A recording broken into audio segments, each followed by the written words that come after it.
Mari kita buka Yohanes 3 ayat 16 sampai 21. Demikian bunyi firman Tuhan. Karena begitu besar kasih Allah akan dunia ini, sehingga ia telah mengaruniakan anaknya yang tunggal, supaya setiap orang percaya kepadanya tidak binasa, melainkan beroleh hidup yang kekal. Sebab Allah mengutus anaknya ke dalam dunia, bukan untuk menghakimi dunia, melainkan untuk menyelamatkannya oleh Dia. Barang siapa percaya kepadanya, ia tidak dihukum. Barang siapa tidak percaya, ia telah berada di bawah hukuman, sebab ia tidak percaya dalam nama anak tunggal Allah. Dan inilah hukuman itu, terang telah datang ke dalam dunia, tetapi manusia lebih menyukai kegelapan daripada terang, sebab perbuatan-perbuatan mereka jahat. Sebab barang siapa berbuat jahat membenci terang dan tidak datang kepada terang itu, supaya perbuatan-perbuatannya jahat itu tidak nampak. 21, tapi barang siapa melakukan yang benar, ia datang kepada terang, supaya nyata bahwa perbuatan-perbuatannya dilakukan dalam Allah. Amin. Katakan amin. Nah Bapak Ibu Saudara, juru yang sudah saya berikan, terang telah datang ke dalam dunia. Kita katakan sama-sama, terang telah datang ke dalam dunia.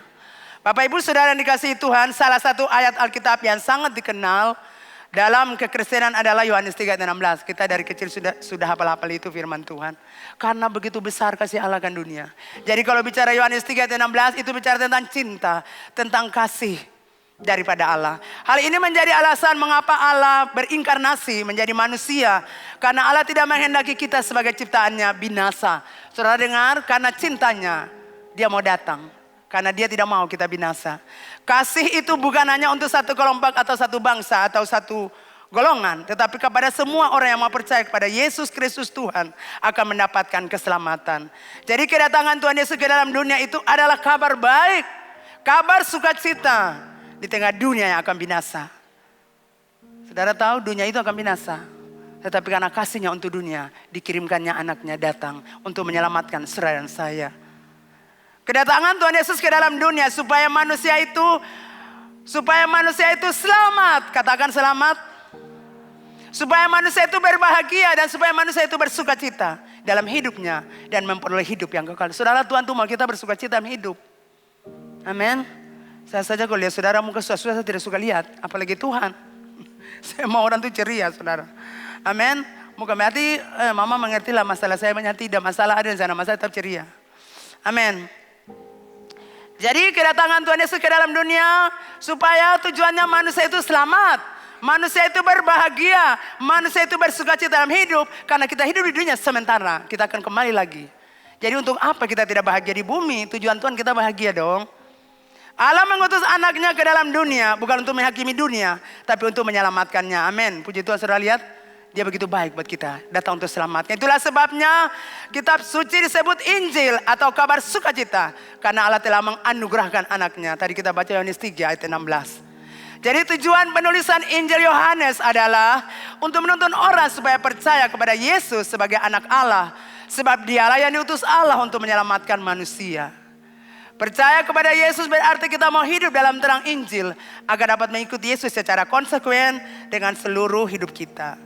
Jadi kita tidak hidup lagi sesuka hati kita. Tapi kita hidup dalam terang Injil setiap hari. Amin Bapak Ibu. Kalau dulu kita hidup sembarangan, suka-suka. Tapi ketika terang itu datang buat kita akan hidup di dalam terang itu. Hidup seperti ini yang memberikan kita sukacita yang mendalam. Sukacita yang penuh, sukacita yang melimpah. Setiap hari saudara. Dan hidup yang penuh dengan kedamaian. Bukan sukacita yang ditawarkan dunia, yaitu sukacita sekejap. Tetapi membawa damai, tidak membawa damai justru penyesalan. Saudara, dunia kalau tawarkan sukacita buat saudara, itu hanya sekejap. Tetapi tidak ada damai dalamnya yang adalah penyesalan yang panjang. Betul anak muda? Amin anak muda? Wow, ibu itu paling senang jadi anak muda. Karena dia tahu mereka adalah tiang-tiang gereja. Mereka adalah penerus gereja. Mereka adalah pilar-pilar di gereja. Makanya setan selalu cari anak muda. Bawa ke night club. Bawa ke dunia gemerlap. Supaya menghancurkan mereka di sana. Tapi saya percaya kalau saudara ada di tempat ini. Tujuan Tuhan indah bagi saudara. Karena Tuhan mau buat sesuatu bagi saudara di masa yang akan datang. Jadi saya mau bilang buat saudara, iblis selalu menawarkan hal-hal yang membuat saudara katakan, wow, sungguh dahsyat. tapi akhirnya kehancuran, penyesalan yang mendalam. Bukankah banyak anak muda setelah selesai dari dugem sana berkata, waduh saya menyesal sekali. Tapi saya mau katakan belum terlambat. Anda masih punya kesempatan untuk bertobat dan berubah.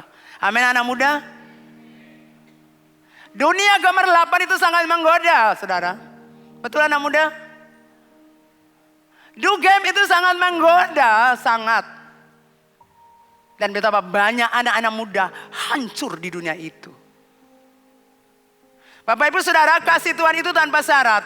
Ia tetap baik kepada siapapun. Siapapun Anda, Tuhan mengasihi Anda. Dari latar belakang sosial mana Anda berada, Tuhan tetap mengasihi Anda.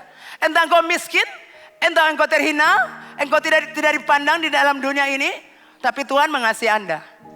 Jadi kalau ada orang-orang tetangga menghina Anda, menganggap Anda itu remeh, tenang saja. Ada satu pribadi yang mengasihi dan menerima Anda, itulah Tuhan Yesus. Amin. Kalau kita terus ingat orang-orang tetangga buat banyak hal, nanti kita jadi sakit, sedih, susah. Tidak peduli, ada satu pribadi yang mengerti kita. Itulah Yesus, Tuhan kita. Kalau pacarmu buat Anda menderita, saudara dengar, ada satu pribadi yang bisa menerima engkau. Itu Yesus Kristus Tuhan kita. Amin. Jadi jangan terlalu banyak pusing. Jadi apabila seberapa besar dosa manusia, tetap masih ada pintu pengampunan. Katakan pintu pengampunan. Dosa Anda sebesar apapun, pintu pengampunan, pintu anugerah masih terbuka untuk Anda. Selama Anda masih hidup, kesempatan itu ada. Jadi jangan gunakan kesempatan itu untuk tidak bertobat. Anda harus bertobat. Apabila orang berdosa itu mau bertobat, mau akui dosanya yang dia lakukan, maka Tuhan menunggu untuk memberikan pengampunan bagi orang itu. Tuhan menunggu orang itu di sana. Mari aku beri kamu pengampunan. Betul saudara? Yohanes 8 ayat 11, Yesus berkata kepada seorang yang dibawa oleh ahli-ahli Taurat Farisi, Tuhan orang ini pesina Tuhan. Musa dalam hukum Taurat, Musa berkata bahwa orang-orang seperti ini dilempari batu sampai mati. Tuhan bilang kalau kamu merasa dirimu tidak berdosa, nomor satu lempar dia. Satu persatu pergi. Kita ini kadang-kadang suka bilang, dia berdosa. Dia jahat. Dia begini. Padahal kita lupa siapa kita. Betul saudara? Kita selalu vonis orang. Tapi kita tidak tahu diri kita lebih dari orang itu. Ini dia pesina Tuhan. Lalu kalau dibawa pesina berarti ada laki-laki yang bersina dengan dia toh. Kenapa cuma dibawa ini perempuan? Jadi Farisi-Farisi selalu menjebak. Mereka selalu menjebak Yesus, tapi Yesus tahu. Jadi Bapak Ibu saudara yang kekasih, Yesus berkata, pergilah dan jangan berbuat dosa lagi mulai sekarang. Pintu pengampunan terbuka untuk wanita pesina itu. Betul Bapak Ibu? Pergi jangan buat lagi sampai di situ. Nah banyak orang sudah diangkat Tuhan dari dosa, tapi masih terus jatuh dalam dosa yang sama. Sudah diangkat dari dosa, jatuh lagi, jatuh lagi, jatuh lagi, jatuh lagi. Mengapa saudara demikian? Karena mereka tidak mengakui secara jujur untuk Tuhan dosa-dosa mereka. Betul? Mereka tidak akui dosa mereka. Mereka akui cuma yang begini-begini saja. Ini simpan mati. Tidak boleh disampaikan. Nah itu masalahnya. Anda akan jatuh di situ. Berbeda dengan wanita Samaria. Yesus berkata kepada wanita Samaria dalam Yohanes 4 ayat 17 sampai 18. Yesus bilang, kamu tuh sudah punya suami. Pergi panggil suamimu. Dia bilang, tidak, aku tidak punya suami Tuhan. Betul. Tuhan bilang, katamu benar, itu tepat. Karena memang kamu sudah punya 5 suami. Yang ada saat ini bukan suamimu. Katamu benar, katamu tepat. Engkau jujur. Saudara, Tuhan itu mau kita jujur. Tuhan mau kita bicara benar. Amin. Ketika Anda tidak mengatakan secara jujur, secara benar, dosa yang Anda buat, maka Anda akan terus jatuh di dosa yang sama. Betul saudara? Saudara lihat wanita Samaria, waktu selesai, dia kata, aku jujur, apa yang terjadi? Dia pergi kabarkan Injil. Tidak ada sesuatu yang mengikat dia. Dia tidak perlu lagi bilang orang, saya itu dulu sembahyang, saya itu kan 5 kali, yang sekarang saya kumpul kebo. Tidak lagi, tidak saudara. Karena cara hidupnya, pola pikirnya sudah berubah. Orang mau bilang dia apa tidak peduli. Yang penting saya sampaikan, Yesus selamatkan saya. Yesus ubah hidup saya. Yesus bersihkan dosa saya. Amin. Kenapa? Karena dia jujur. Selama Anda menutupi dosa Anda dalam hati Anda akan berjalan tapi dosa itu mengejar. Dan dosa itu akan menanti Anda, menunggu Anda untuk jatuh di yang sama. Kalau Anda jatuh dalam persinahan, cepat selesaikan, katakan jujur. Supaya Anda dilepaskan. Kalau Anda menutupi, Anda akan jatuh di dosa yang sama. Amin Bapak Ibu. Halo. Jadi malam Natal ini Tuhan berbicara keras buat kita semua. Supaya kita bukan merayakan Natal kebiasaan, tradisi. Tapi di malam Natal kita tahu apa arti kedatangan Tuhan di muka bumi. Kita tahu bahwa terang itu telah datang ke dalam dunia. Dan Yesus berkata, akulah terang dunia. Jadi kalau bilang terang, itulah Yesus Kristus Tuhan yang diutus dari surga turun. Jadi saya berharap Bapak Ibu Saudara tidak merayakan seperti kebiasaan. Tetapi kita merayakan dengan satu kepastian, saya mau berubah. Apa yang saya mendapatkan hari ini, saya mau berubah. Nah wanita Samaria itu pergi. Dia bebas beritakan Injil. Karena pengakuan dosa sudah selesai. Orang akan bilang macam-macam. Tapi tidak peduli. Karena saya sudah akui semua buat Tuhan kok. Tuhan tidak tuduh saya lagi. Manusia akan bilang saya. Tapi di depan Bapa saya tidak dituduh. Saya tidak berjalan dalam tuduhan. Selama Anda berjalan dalam dosa, dosa itu menuduh Anda. Dosa menuduh Anda. Dosa menuduh Anda. Dan Anda pada satu titik, yaitu saya tidak bisa buat apa-apa lagi. Sampai di sini. Tapi malam ini dengar, terang itu telah datang ke dalam dunia. Yesus telah datang ke dalam dunia. Jadi sekali lagi, ketika Anda hidup berdosa, katakan secara jujur. Karena sebaik-baiknya Anda menjaga supaya Anda tidak jatuh dengan kekuatan Anda. Anda pasti jatuh. Kenapa? Karena Anda tidak jujur dengan Tuhan Allah. Anda bilang Anda mau jaga Anda pun dosa ini rapat-rapat, tutup akar, rapat apa, sambunyi akar. Dengan kekuatanku aku semampuku jaga lindungi. Supaya kedok ini tidak dibuka. Saya mau katakan, serapat-rapatnya Anda tutup. Sekuat-kuatnya Anda bertahan, Anda akan jatuh di dosa yang sama.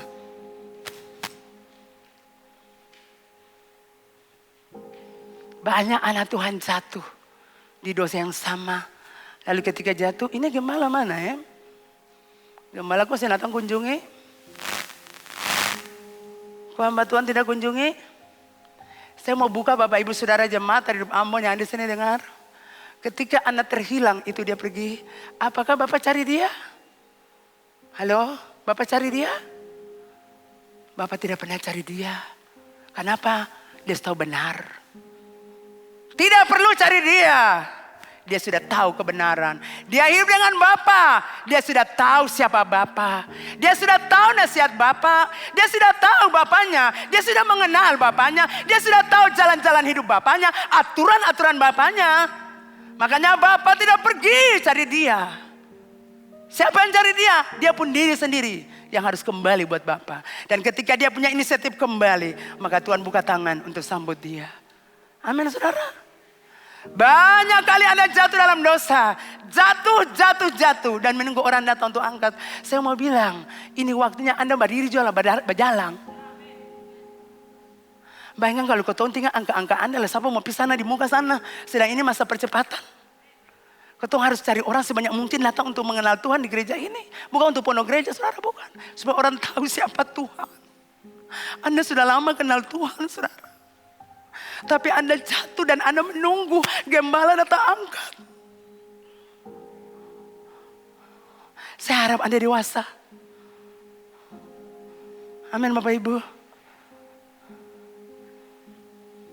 Anda kalau sudah buat dosa, kembali buat Tuhan. Akui buat Tuhan. Sudah pelajaran anak yang terhilang itu, dia kembali dulu. Baru Bapak sambut dia.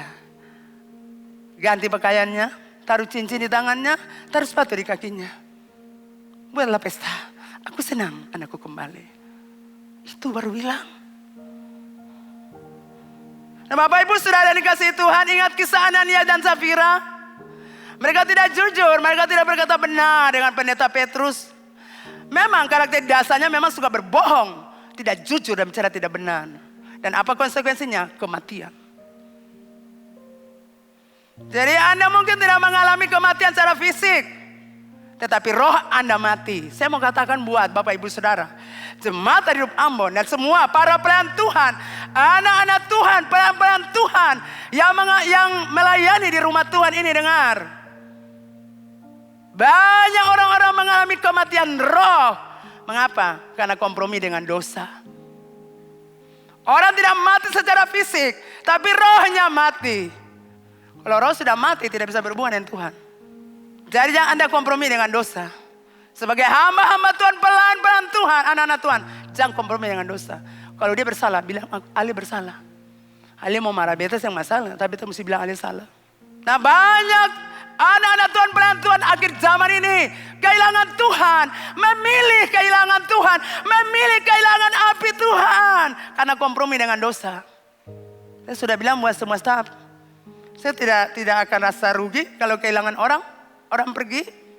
Tapi saya akan menyesal seumur hidup saya kalau saya kehilangan Tuhan. Kalau saya kehilangan api Tuhan. Karena Tuhanlah yang membuat saya berdiri. Karena api itu yang membuat saya bergelora untuk bicara tentang kebenaran. Saya tidak perlu kehilangan orang, tidak takut. Kalau orang pergi pun masih banyak orang Tuhan akan bawa datang. Amin saudara. Jadi banyak anak Tuhan, banyak hamba Tuhan memilih kompromi dan kehilangan api Tuhan. Mereka kehilangan Tuhan. Makanya gue berkhotbah ya biasa saja. Tapi Anda lihat hamba-hamba Tuhan yang diurapi Tuhan. Hamba-hamba Tuhan yang memiliki api Tuhan. Mereka punya roh jiwa akan terus bergelora. Mereka akan terus menyuarakan kebenaran tanpa takut. Lah guna apa Tuhan angkat kita kalau kompromi dosa? Jadi hati-hatilah saudara. Waspadalah jangan sampai Anda kehilangan api Tuhan. Hanya karena kebohongan Anda kehilangan api itu.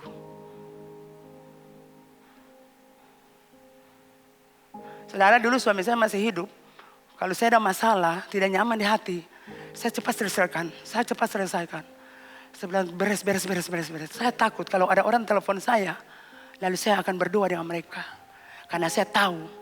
Kalau hati saya lagi tidak nyaman. Saya berbicara itu kebohongan. Itu dusta. Orang itu tidak tahu. Tapi Tuhan Allah bilang Leno saya parlente. Saya ada tadi marah. Saya lagi saya ada benci tuh. Saya pikir telepon orang. Nasihati orang doakan. Saya pun doa sih Anda punya khasiat. Jadi masalah terjadi. Tapi saya tetap bereskan hati saya. Cepat-cepat jangan sampai orang-orang tiba-tiba orang telepon saya. Karena saya mau ketika saya berdoa. Hal-hal besar terjadi. Supranatural terjadi. Saya tidak mau doa biasa. Tidak saudara. Saya mau berdoa. Dan mujizat terjadi. Supranatural terjadi. Hal-hal besar terjadi. Saya mau lakukan itu buat Tuhan. Saya tidak akan berdoa nanti lusa. Tidak. Saya mau hari ini. Saat saya berdoa Tuhan. Mujizat terjadi. Jadi jangan kehilangan Tuhan saudara. Jangan kehilangan api dari Tuhan. Hanya karena hal kecil.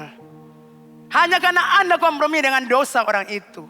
Hanya karena Anda memihak kepada orang itu. Entahkah teman Anda. Entahkah saudara Anda. Tuhan mau Anda jujur. Karena kejujuran sangat penting. Supaya Anda dilepaskan dari kehidupan berdosa. Amin. Bapak ibu saudara. Nah Bapak Ibu Saudara yang dikasihi Tuhan, Yohanes 3 ayat 19 berkata, terang itu telah datang ke dalam dunia. Dalam terjemahan lain firman Allah yang hidup dia katakan, terang dari surga datang ke dunia. Dan Yesus berkata dalam Yohanes 8 ayat 12, akulah terang dunia. Wow.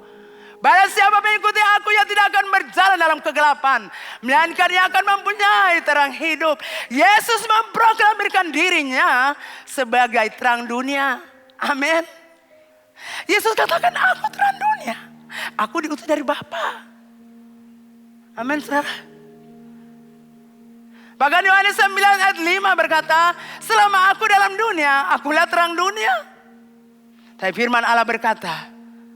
Manusia lebih menyukai kegelapan. Bapak ibu saudara, apa itu kegelapan? Kegelapan adalah simbol dari kesusahan. Katakan kesusahan. Bapak ibu saudara yang kekasih, kegelapan itu simbol dari kesusahan, kesedihan, kemalangan, ketidakpercayaan, penderitaan dan lain-lain. Banyak orang mengalami kondisi ini tapi tidak mau datang kepada Tuhan, tidak mau datang ke gereja, tidak mau didoakan. Mereka nyaman dengan kondisi ini. Saudara, saya mau bilang, ketika saudara mengalami kegelapan, saudara datang ke gereja. Saudara harus datang ke gereja, saudara harus datang kepada Tuhan supaya kegelapan dalam hidupmu ini diselesaikan. Banyak orang hidup bertahun-tahun, hidup dalam kegelapan. Hati yang gelap, hati yang susah, hati yang sedih, hati yang penuh dengan kemalangan, ketidakpercayaan dan penderitaan. Setiap Natal ini lampu menyala-menyala, mati menyala. Tapi manusia pun dalam hati gelap terus. Mau senter juga yang bisa. Ini apa yang ada di hati-hati orang ini? Saudara, banyak orang mengalami kondisi kegelapan di hati. Tapi menyimpannya merasa nyaman. Nah, malam ini firman Allah tadi berkata, terang itu telah datang. Terang itu mau sinari hati kita. Saya percaya saudara, masa ini masa pemulihan. Pemulihan suami istri, pemulihan anak-anak dan orang tua yang mungkin rusak. Semua akan dipulihkan. Ini masa pemulihan. Masa di mana terang itu datang. Memulihkan hati kita yang terkoyak, yang hancur. Supaya ada pemulihan. Amin. Pemulihan hubungan-hubungan. Pemulihan terjadi. Saudara, banyak orang berjalan dalam kepahitan. Banyak orang berjalan dalam kegelapan. Saudara, bayangkan rumah kita dihiasi pohon Natal. Rumah kita dicat. Betul saudara? Kita cari pakaian, kita ini apa nih rumah cat. Tapi kita punya hati tetap gelap. Betul Bapak Ibu? Kita berjalan dengan kegelapan hati. Kita berjalan dengan hati yang hancur. Kita berjalan dengan hati yang susah. Kita berjalan dengan hati yang sedih seperti ibu ini. Saudara, saya bilang aduh saudara, saya punya hati hancur. Sangat saudara. Dan kalau ibu-ibu ada di dalamnya, saya mau bilang malam ini terang itu datang. Terang itu menerangi Bapak Ibu. Ibu punya hati yang hancur. Ya suami pisah pulang-pulang. Ya suami mengkhianati ibu-ibu. Aduh. Saya membayangkan akan saudara, saya bilang Tuhan, saya bersyukur kepada Tuhan. Saya sudah bertobat terima Yesus, saya minta saya punya pasangan dari Tuhan. Dan Tuhan kasih suami saya pergi. Tapi saya hidup bahagia di muka bumi. Dengan suami saya tidak ada orang yang menggantikan posisi itu. Terlalu baik suami saya. Betapa dia jujur untuk saya. Jadi saya mau bilang Natal, saudara, orang bilang Natal berita sukacita. Tapi hati kita tetap gelap. Karena di dalam hati kita tersimpan kepahitan, tersimpan kebencian, tersimpan kesedihan, tersimpan ketidakpercayaan kepada suami atau istri, tersimpan kesusahan. Hati kita itu gelap. Dan karena kegelapan itu, Tuhan mau datang malam ini. Tuhan mau terangi hati yang gelap. Supaya tidak ada kegelapan. Supaya Bapak Ibu Saudara hidup bahagia. Supaya Bapak Ibu Saudara hidup sukacita. Bapak-bapak, saya mau bilang berhenti untuk hianati istri. Bapak-bapak dengar, belajar jujur dengan istrimu. Saya mau transferkan apa yang suami saya untuk bapak-bapak di sini. Supaya Anda jujur seperti suami saya. Supaya Anda belajar menghormati istri Anda. Dan bertanggung jawab untuk keluarga Anda. Dan mengasihi anak-anak Anda. Sayangi istri Anda. Sayangi anak-anak Anda. Nah ini hidup di dunia sementara. Anda belum merasa kehilangan kalau istri mau pergi dari Anda. Atau suami mau pergi. Betapa menderita saudara. Betapa hilangnya. Perasaan itu sakitnya minta ampun. Tidak tahu mau cari orangnya di mana. Sudah tidak ada. Jadi hiduplah baik-baik dengan istrimu. Hidup baik-baik dengan suamimu. Amin. Hidup baik-baik dengan anak-anakmu. Jadi bapak yang baik. Amin. Amin bapak-bapak. Ini khusus untuk bapak-bapak. Dan juga untuk ibu-ibu malam ini. Biarkan terang itu menyinari hatimu yang gelap. Hati yang hancur.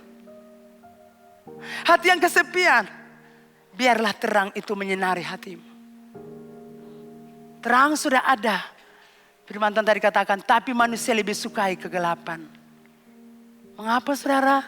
Karena perbuatan-perbuatan mereka itu jahat. Perbuatan-perbuatan manusia itu jahat, ayat 19. Dan inilah hukuman itu, terang telah datang ke dalam dunia. Tapi manusia lebih menyukai kegelapan daripada terang. Sebab perbuatan-perbuatan mereka jahat. Jadi manusia lebih suka kegelapan daripada terang. Karena perbuatan-perbuatan mereka jahat. Ayat 19. Nah Bapak Ibu Saudara. Ada beberapa hal yang saya tulis di sini sebagai tanda-tanda. Kalau orang itu jahat. Supaya Bapak Ibu Saudara tahu. Gejala-gejala kalau orang itu jahat. Yang pertama saudara, tanda bahwa orang itu jahat. Orang jahat itu menikmati kesedihan orang lain. Dengar baik-baik. Orang jahat itu menikmati kesedihan orang lain. Orang sedih, dia nikmati akang, dia senang. Kalau Bapak Ibu punya persoalan, lalu sedih, orang jahat paling suka menikmati akang. Dia bilang syukur, puji Tuhan. Mereka tidak punya simpati, empati. Tidak punya kasih sayang. Mereka tidak punya hati belas kasihan. Mereka tidak bertindak untuk menolong orang lagi sedih. Mereka senang ketika lihat orang terluka, tersakiti dan menderita. Itu orang jahat. Jadi kalau Bapak Ibu Saudara ada dalam komplotan ini, saya mau bilang itu perbuatan-perbuatan jahat. Amin. Yang berikut tanda orang jahat bagian B. Orang jahat itu mempunyai kebiasaan tidak jujur. Mereka senang dengan kebohongan dan dusta.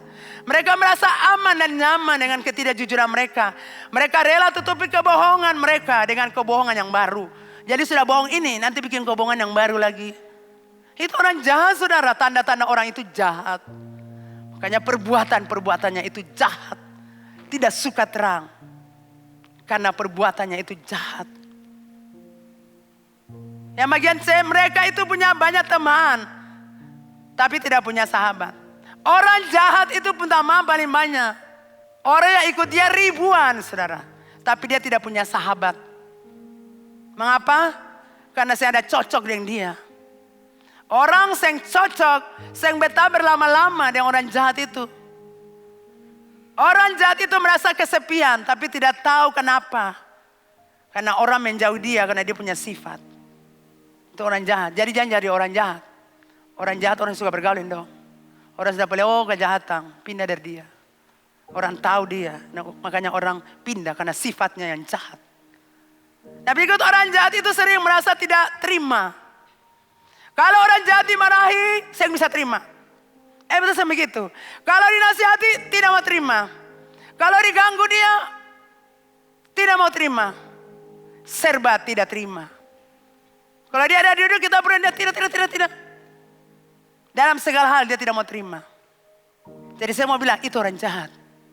Tidak merasa, sering merasa tidak terima. Orang jahat itu merasa tidak terima. Dia semua mau terima kalau nasihati dia. Jadi saya mau bilang bahwa saudara, kalau saudara ada buat kesalahan dinasihati, saudara terima. Kalau saudara tidak mau terima, itu saudara itu orang jahat. Karena saya mau terima orang nasihat. Berikut orang jahat itu menjebak orang lain demi keuntungannya. Orang jahat itu tidak peduli apakah orang yang dia jebak itu menderita atau tidak menderita. Yang penting orang jahat itu mendapatkan apa yang dia mau. Dan dia akan puas dengan hal itu. Orang jahat itu identik dengan tidak tahu diri atau sen tahu diri. Dia tidak mau tahu kalau orang lain sedih karena perbuatannya. Atau dia tahu tapi pura-pura tidak tahu. Saudara, kata di keliling, kata orang jahat banyak. Di kantor-kantor, di tempat kata bekerja, beraktivitas, orang jahat paling banyak. Dia sen peduli dan saudara mau menderita tidak peduli. Itu orang jahat. Orang jahat itu suka kalau teman yang bertengkar. Kalau ada teman yang bertengkar satu sama lain. Aduh, kalau teman-teman aku bakal lain, orang jahat paling senang. Bukannya melerai, bukannya mencoba mengasih dingin keadaan. Tapi dia kasih apa? Menikmatinya dengan jadi kompor supaya suasana panas. Jadi kalau orang bermusuhan, dia masuk di situ, dia kasih kompor. Bukannya melerai, bukannya nasihat. Jangan. Tapi kasih kompor. Hantam. Saudara, itu orang jahat yang sudah kasih kompor orang. Kalau orang punya persoalan, kita hadir, kita berdamai. Kita selesaikan persoalan itu. Amin saudara. Jangan kita kasih kompor-kompor, kasih orang panas. Kasih orang tambah panas untuk persoalan yang bisa diselesaikan. Itu Anda tergolong orang jahat. Itu tadi saya sudah bilang. Jadi kalau Bapak Ibu ada di situ, saya mau bilang, Anda bertobat dan berubah. Karena selama Anda hidup demikian, maka Anda hidup dalam kegelapan. Anda menikmati kesedihan orang lain. Itu jahat saudara. Anda hidup dalam ketidakjujuran, kebohongan. Itu jahat di mata Tuhan. Betul Bapak Ibu? Dimarahi, dikasih tahu, dikasih nasihat, tidak mau terima. Saya mau bilang Anda perbaiki tabiatmu itu dan belajar untuk mengalah. Kalau dinasihati terima. Jebak orang demi keuntungan, itu jahat di mata Tuhan. Orang jahat itu suka teman-teman bertengkar. Dia bukan jadi air, tapi jadi suka bikin kacau tambah. Orang jahat itu suka mencela. Ketika orang jahat, saudara, ketika orang jahat tidak menyukai seseorang, langsung dia cerca orang itu, cela orang itu secara sepihak. Orang jahat suka mencela orang, padahal dia tidak mengenal orang itu. Jadi kalau dia suka orang itu, dia langsung cela, langsung fitnah, langsung bicara macam-macam. Padahal dia tidak pernah mengenal orang itu dengan baik. Itu jahat, saudara.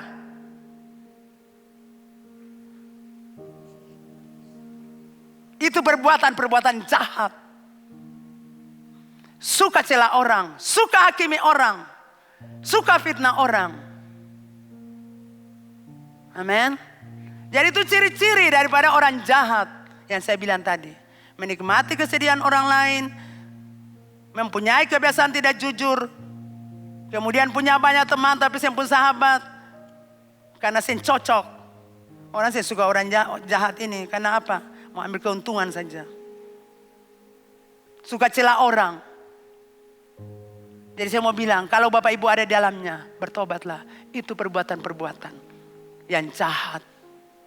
Makanya ketika firman Allah disampaikan, ketika kebenaran Allah disampaikan, Anda mulai berdiri dan menentang. Orang jahat tidak suka terang. Orang jahat tidak suka kebenaran. Orang jahat tidak suka firman Allah disampaikan. Orang jahat akan berdiri dan menentang. Itu orang jahat. Dia akan bicara macam-macam. Makanya dia membenci terang. Dia lebih suka hidup kegelapan. Yang kedua, Bapak Ibu Saudara, mengapa manusia lebih menyukai kegelapan daripada terang? Yang pertama karena perbuatan-perbuatannya jahat. Tadi kita sudah lihat itu. Yang kedua, mereka ingin berbuat dosa dalam kegelapan.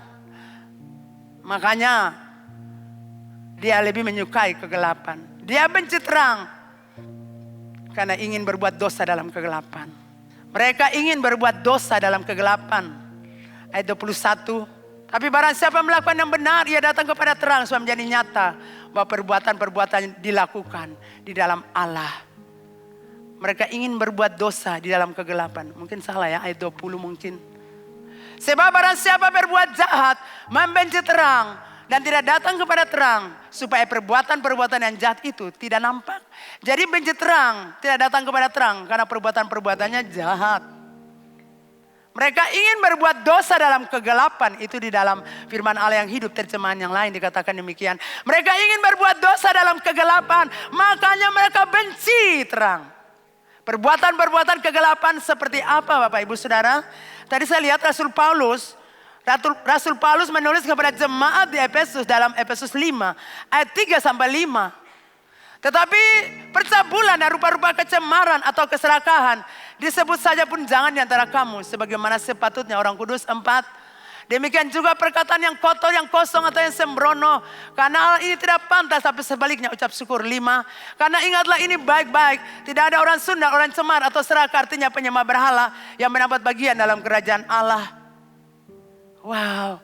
Nah, jadi Bapak Ibu Saudara, yang dimaksudkan Rasul Paulus dengan perbuatan-perbuatan kegelapan adalah percabulan, kecemaran, keserakahan. Itu tadi di ayat 3. Itu perbuatan kegelapan, saudara. Orang senang buat akan dalam gelap. Iya, terima kasih. Kemudian ayat 4 tadi, perkataan kotor, perkataan yang kosong, sembrono. Itu perbuatan-perbuatan yang dilakukan dalam kegelapan, dalam hati yang gelap. Orang sundal, itu ayat yang kelima, itu cabul. Orang cabul, orang cemar, serakah, sama dengan penyembah berhala. Itu yang Rasul Paulus bilang, itu perbuatan-perbuatan kegelapan. Kemudian ayat 18, dan janganlah kamu mabuk oleh anggur, karena anggur menimbulkan hawa nafsu, tapi hendaklah kamu penuh dengan roh. Ini khusus bagi anak-anak muda yang suka dengan dugem. Karena di dunia gemerlap itulah Anda mabuk dan menimbulkan hawa nafsu. Amin. Bukankah banyak anak muda jatuh dalam situasi ini, dugem ini? Hati-hati dengan dunia dugem, saudara. Iblis menawarkan Anda ketika Anda tidak berdaya. Iblis menawarkan Anda ketika Anda punya hati gelap. Ketika Anda sedih dengan orang tua Anda. Ketika Anda tersakiti di rumah, tidak diperhatikan, tidak dikasihi, tidak dicintai. Maka iblis menawarkan dugem untuk Anda, dunia gemerlap untuk Anda. di sanalah Anda mabuk, di sanalah Anda jatuh di dalam persinahan. Amin anak muda. Itu jujur. Terlalu banyak anak muda jatuh dalam dunia gemerlapan. Saudara, kalau saya melayani anak-anak seperti ini, hati saya hancur, saudara. Saya bilang, Tuhan terima kasih. Sudah beberapa orang sudah ditolong, diselamatkan. Tapi bagaimana berapa banyak orang yang sudah hancur di sana, Tuhan. Tuhan, saya cuma bisa panggil mereka datang di sini, Tuhan. Biar mereka berjumpa Tuhan. Jadi datang bukan penuh gereja. Tapi dong datang tahu ada satu pribadi yang mengasihi dong, itu Tuhan Yesus. Saudara, dugem itu bukan jalan keluar untuk engkau anak muda. Justru dugem itu menghancurkan Anda. Amin. Dunia gemerlap itu menghancurkan Anda anak muda. Menghancurkan potensi Anda. Menghancurkan masa depan Anda. Menghancurkan kehidupan Anda. Menghancurkan hidup Anda. Itu dunia gemerlap yang setan tawarkan untuk Anda. Jadi bagi Anda yang sudah keluar dari dugem, engkau punya hati untuk pergi dan bawa mereka keluar dari sana supaya mereka berjumpa Tuhan dan mereka tahu ada satu pribadi yang mengasihi mereka. Itulah Yesus Kristus Tuhan. Saudara, betapa banyak anak muda mabuk. Disitulah mereka minum mabuk, saudara. Disitulah mereka minum rokok. Disitulah mereka pulang sampai pagi. Itu kenyataan, saudara. Jadi kalau anak-anak begini datang ke saya pelayanan mereka, saya peluk mereka. Saya katakan, Tuhan mengasihimu. Kau kembali buat Tuhan. Jangan di situ. Karena kau akan hancur di situ. Masa depanmu selesai di situ. Jadi Bapak Ibu Saudara, jemaat Hari Hidup Ambon yang dikasihi Tuhan Allah, ajarkanlah anak-anakmu jalan-jalan Tuhan. Jangan kasih uang untuk anak-anak. Jangan kasih mobil. Kasih firman Allah. Kasih doa. Amin. Bawa mereka ke rumah Tuhan supaya mereka bangun hubungan dengan Tuhan Allah. Jangan kasih mobil buat mereka. Jangan kasih motor buat mereka kalau memang tidak penting. Jangan kasih uang bagi mereka. Itu menghancurkan mereka tanpa Anda tahu. Betapa banyak anak muda menangis. Halo? Orang tua dengar. Di malam Natal ini buka hati juga. Anda tuntut Anda punya anak baik. Tapi Anda sendiri tidak menunjukkan contoh hidup bapak dan ibu yang baik. Betapa banyak anak itu menangis. Bapak semperhatikan beta, mama semperhatikan beta. Kerja terus yang punya waktu buat beta. Saya ada orang perhatikan beta mama. Saya ada orang peduli dengan beta. Orang mengutuk beta. Di rumah orang-orang kutuk beta. Di rumah orang-orang sumpah beta. Beta sentuh mau kemana. Makanya ibu bilang mari. Tapi di dunia ini. Karena di sini saya akan pesta mabuk sampai pagi. Pulang teler. Sampai pagi di rumah. Saudara, itu dunia, itu kenyataan. Bukan dunia maya, saudara, itu kenyataan. Jadi saya mau bilang buat anak-anak muda, GKR Hidup Ambon, jagalah hidupmu. Ini perbuatan-perbuatan gelap. Nah itulah sebabnya ketika Anda hidup di dalam perbuatan-perbuatan kegelapan. Ketika firman Allah disampaikan. Ketika kebenaran disampaikan. Anda berkata, Anda tersinggung, Anda takut hati, Anda tidak mau ke gereja lagi. Kenapa? Karena Anda membenci terang itu. Anda membenci kebenaran itu. Anda tersinggung dengan kebenaran itu. Anda tidak suka dengan kebenaran itu. Karena Anda lebih suka dengan kegelapan. Anda tidak tahu kegelapan itu mengikat Anda. Kegelapan itu mencengkram Anda. Dan terang itu datang supaya lepaskan Anda dari cengkraman kegelapan. Bapak Ibu diberkati.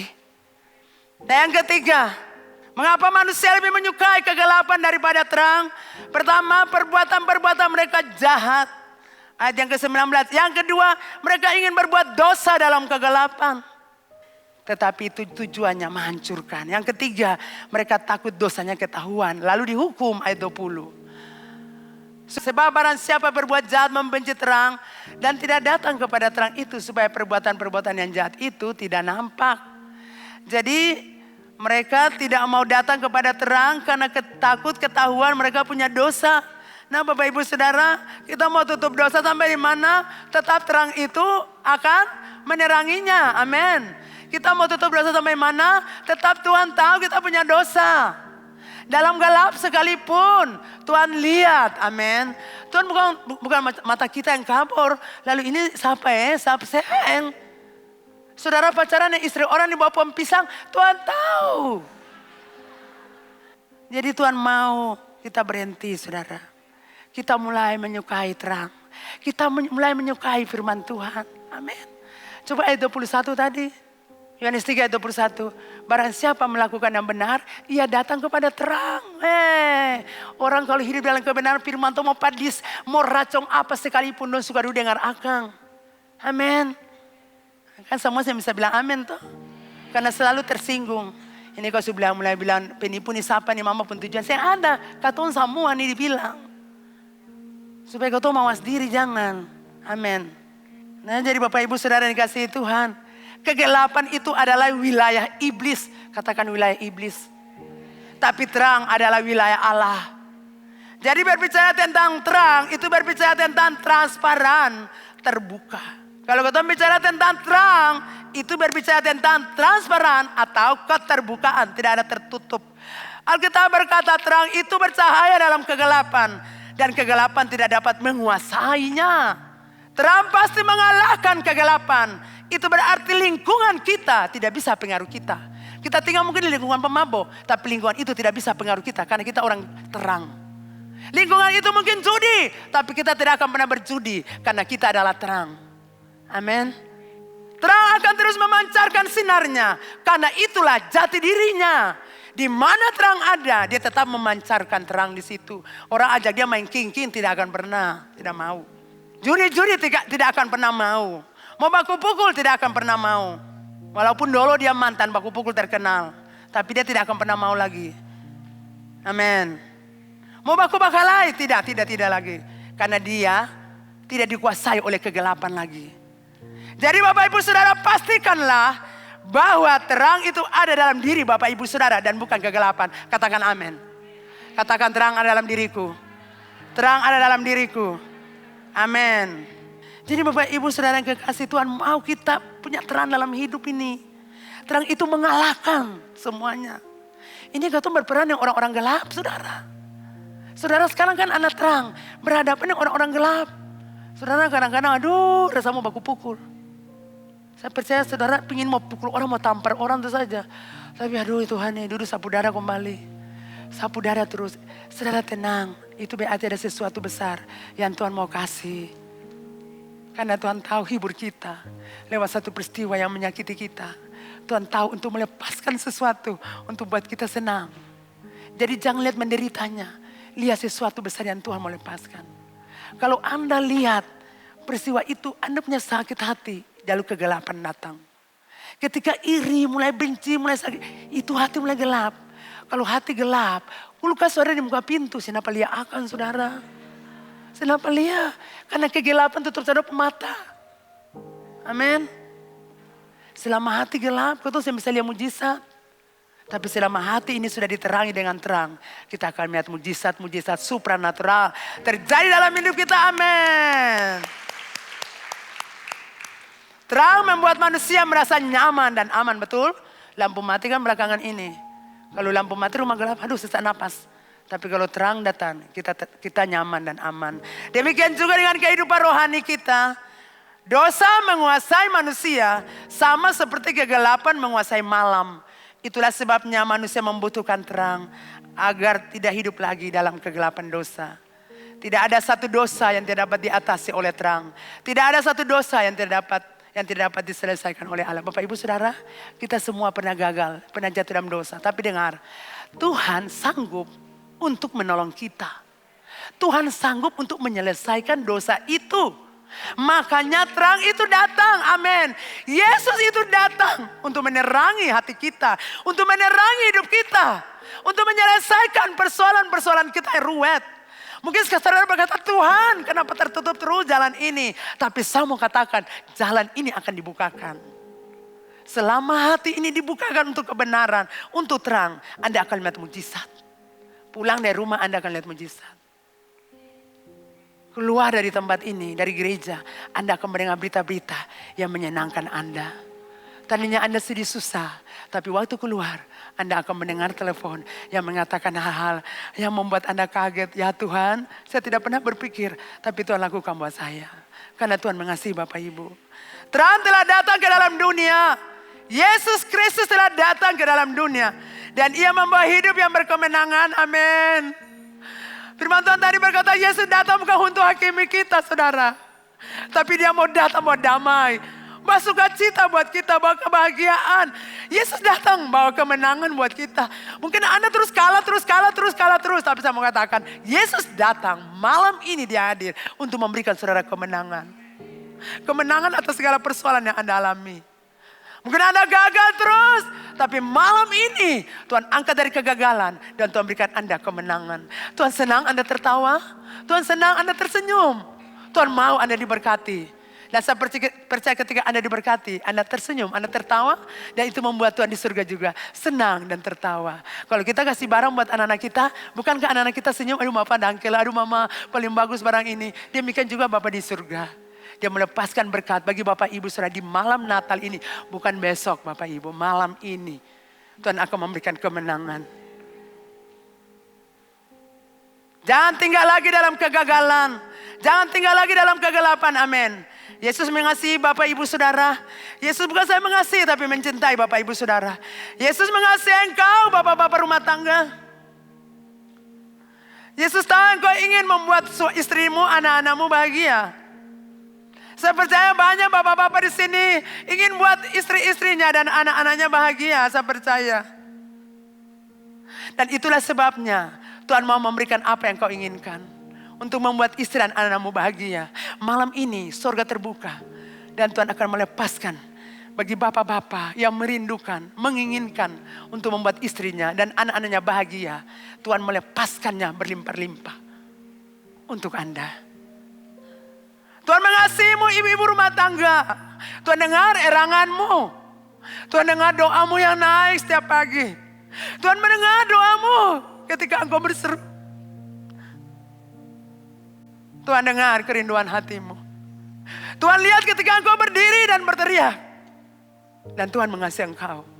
Dan apa yang kau inginkan, dengar ibu-ibu, Tuhan melepaskan bagimu. Apa yang kau rindukan, malam ini Tuhan lepaskan. Pintu surga terbuka. Tuhan lepaskan bagi engkau para ibu. Tuhan mengasihimu para ibu. Wanita-wanita kau dengar, Tuhan mengasihimu. Sudah tahu waktu Yesus di muka bumi. Dalam perjalanan pelayanan dari satu desa ke desa lain. Dari satu kota ke kota lain. Siapa yang Yesus bawa? Wanita-wanita yang Yesus bawa. Menyertainya dalam pelayanannya. Wanita sangat penting. Dalam pelayanan Tuhan. Wanita-wanita ini datang dengan kekayaan mereka, dengan harta mereka. Mereka melayani orang-orang yang Yesus layani. Jadi setiap perjalanannya, wanita-wanita ini mengiringi Yesus. Mereka ingin buat yang terbaik.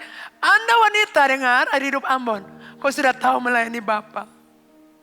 Kau sudah tahu berdiri berdoa. Sudah tahu lepaskan berkat di gereja ini. Dan surga malam ini pun terbuka. Dan akan melepaskan berkat-berkat. Bagi engkau wanita-wanita Gekari.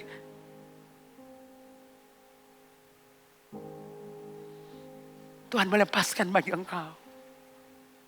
Tuhan melepaskan bagi engkau anak-anak muda. Tuhan melepaskan bagi engkau. Karena waktu kau mengerang. Waktu kau berdiri berteriak dan mengerang karena persoalanmu. Surga terbuka.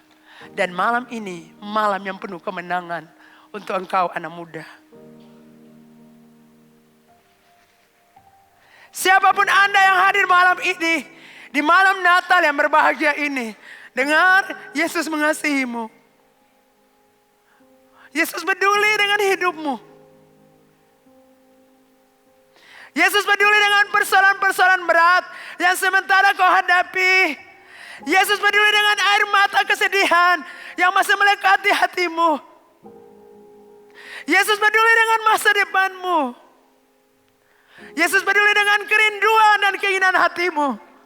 Untuk membahagiakan keluargamu, membahagiakan istri dan anak-anakmu.